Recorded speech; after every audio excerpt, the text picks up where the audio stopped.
Hi dears, welcome back to our channel twin கட்டுப்பட்டு. இன்னைக்கு நான் ஒரு சூப்பர் சாம்பார் அண்ட் அதுக்கு ஒரு சூப்பரான சைடிஷோட தான் வந்திருக்கேன்.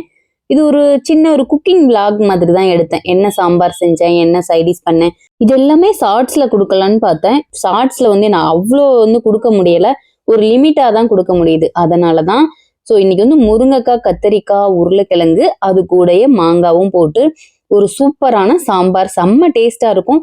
சாம்பார் நான் நிறைய டைப்ல வைப்பேன். இன்னைக்கு நான் எப்படி சாம்பார் வச்சேன் அப்படின்றத பார்க்கலாம். இப்ப கடாயில நான் கடலெண்ணெய் ஊத்திட்டு கடுகு, உளுந்தம்பருப்பு போட்டுட்டு கொஞ்சமா சீரகம் போட்டுக்கிறேன். ஒரு 4-5 சின்ன வெங்காயம், ஒரு பெரிய வெங்காயம். பெரிய வெங்காயம்னா குட்டி சைஸ் தான். அது எல்லாத்தையுமே கட் பண்ணி போட்டு ஒரு பச்சை மிளகாய், கருவேப்பிலை எல்லாம் போட்டு நல்லா வதக்கிக்கிறேன். அது கொஞ்சம் கண்ணாடி பதமா வதங்கினதுக்கு அப்புறம் ஒரே ஒரு தக்காளி, அது வதங்குறதுக்கு கொஞ்சம் தேவையான அளவு உப்பு, இதெல்லாம் போட்டு கொஞ்சம் நல்லா வதக்கிக்கலாம். இது குழம்பு மிளகா பொடி. இந்த பொடி தான் நான் எல்லாத்துக்குமே யூஸ் பண்ணுவேன். சாம்பார், காரக்குழம்பு, ஏதாவது வறுவல் பண்ணா எல்லாத்துக்குமே ஆப்டா இருக்கும் இந்த பொடி. இது ஊர்ல இருந்து அத்தை கொடுத்து விடுவாங்க, மதுரையில இருந்து. அது ஒரு டிஃப்ரெண்டா இருக்கும் இந்த பொடி, நல்ல டேஸ்டா இருக்கும். இப்ப அது நல்லா வதங்கினதுக்கு அப்புறம் கத்திரிக்காய், முருங்கைக்காய், ஒரே ஒரு உருளைக்கிழங்கு போட்டுட்டேன் கட்டுப்பட்டுக்காக. அப்புறம் ஒரு 2-3 பீஸ் மட்டும் மாங்காவா இப்பயே காய்கறிகளோட சேர்த்துட்டேன். ஏன்னா அந்த காய்கறிகளோட சேர்ந்து அதுவும் நல்லா வெந்து புளி எல்லாம் ஊத்து தேவையில்லை. அந்த மாங்காவோட ஃபிளேவர் அண்ட் டேஸ்ட் சூப்பரா இருக்கும். ஆல்ரெடி பருப்புல ஒரு 10 சின்ன வெங்காயம், ஒரு தக்காளியை 4 கட் பண்ணி போட்டு 2 பச்சை மிளகாய், கொஞ்சம் மஞ்சள், உப்பு இதெல்லாம் போட்டு வேக வச்சு வச்சிருக்கேன். இப்ப அந்த வதக்கி வச்சிருக்கோம்ல, அந்த காயில அந்த பருப்போட தண்ணியை மட்டும் ஃபில்டர் பண்ணி ஊத்திக்கிறேன். இந்த குக்கர்ல இது ஒரு பெனிஃபிட். இதுக்கு ஒரு 3 டைப்ஸ் ஆஃப் மூடி கொடுத்துருப்பாங்க. அதுல இதுவும் ஒண்ணு.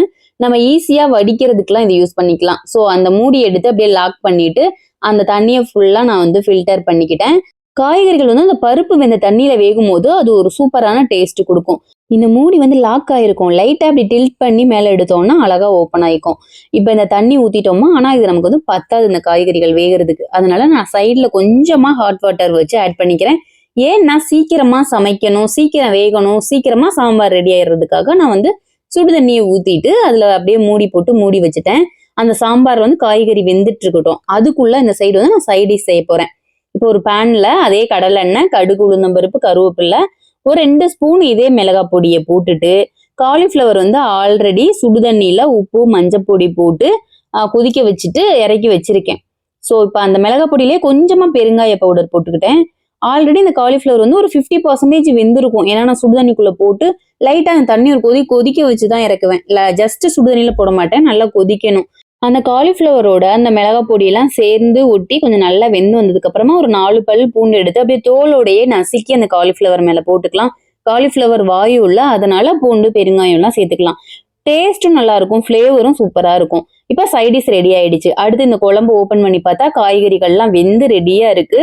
இப்ப நான் பருப்பு அதை கொஞ்சமா கட்டுப்பட்டுக்கு நெய் போட்டு கொடுக்கறதுக்காக எடுத்து வச்சுட்டு பேலன்ஸ் பருப்பை இந்த குழம்புக்குள்ளேயே ஊத்திடுறேன். பருப்பை ஊத்துனதுக்கு அப்புறம் குழம்பு மூடி வச்சு லைட்டா கொதிக்கட்டும். அதுக்குள்ள குக்கர் ஃப்ரீ ஆயிடுச்சுல, சோ ரைஸ் நான் அந்த பக்கத்து வச்சுட்டேன். சாதம் வச்சாச்சு. இப்ப குழம்பு கொதி வந்ததுக்கு அப்புறமா 2 பீஸ் மாங்காய் சேர்த்துட்டு கொஞ்சமா பெருங்காயம் போட்டுட்டு, மாங்காய்லாம் போட்ட பிறகு ஒரு 1/2 ஸ்பூன் சாம்பார் பொடி சேர்த்துக்கிறேன். வீட்டுல அரைச்சது இருந்தா சேர்த்துக்கலாம், அப்படி இல்லைன்னா கடை பொடி சேர்த்துக்கலாம். அந்த சாம்பார் பொடி சேர்க்கும் போது டேஸ்ட் ரொம்பவே சூப்பரா இருக்கும். நம்ம ஃபர்ஸ்டே போட்ட மாங்காய்ல நல்லா கரைஞ்சு குழம்புக்கு புளிப்பு டேஸ்ட் கொடுத்துரும். ஸோ புளி தேவையில்லை. இப்ப லாஸ்டா போட்ட மாங்காய் பீஸ் முழுசா இருக்கும். நம்ம எடுத்து சாப்பிட்றதுக்கு ரொம்பவே நல்லா இருக்கும். இந்த சாம்பாரும் சைடிஷும் பிடிச்சிருந்ததுன்னா லைக் பண்ணிட்டு மறக்காம சேனலை சப்ஸ்கிரைப் பண்ணிருங்க. தேங்க்யூ.